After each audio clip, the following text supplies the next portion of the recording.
भक्ती निश्चित करतात, सगळेच करतात महाराज. पण भक्ती करत असताना भगवान परमात्म्याला आवडणारी भक्ती मात्र वेगळी आहे.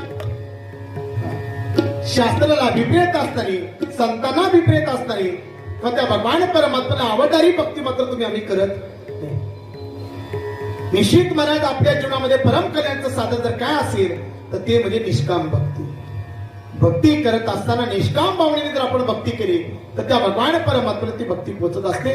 म्हणून परम कल्याणाचं साधन जर कोणतं असेल तर ते म्हणजे निष्काम भक्ती. देवाला दुसरं काही लागत नाही मला. निष्काम प्रेम भक्ती जर आपण करत असेल तर तीच भक्ती देवाला जास्त आवडते. देव दुसऱ्या कशाचाही भुकेला नाही. देव भावाचा भुकेला हाची दुष्काळ तयार. देवाला दुसरं काहीच लागत नाही मला. देवा कारणे भाव तस्मात द्यावे नलगे फारसे वित्त.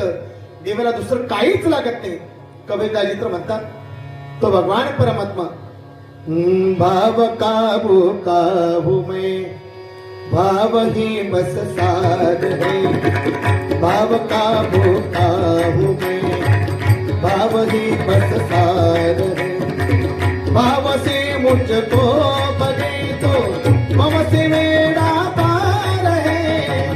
भाव से मुझको बने तो मम से मेरा पार है.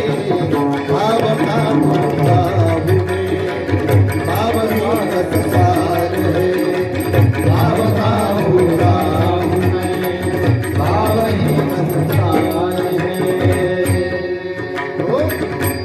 कबीरदासजी तर म्हणतात तो भगवान परमात्मा म्हणत असतो केवन्न वस्त्रावर भूषण कुछ न मुझको चाहिए.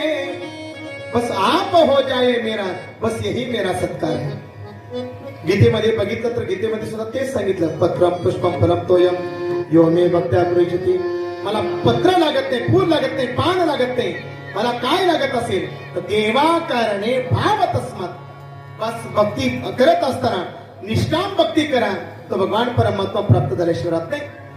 पहिल्या प्रश्नाचं उत्तर दिलं निष्काम भक्ती. दुसरा प्रश्न केला होता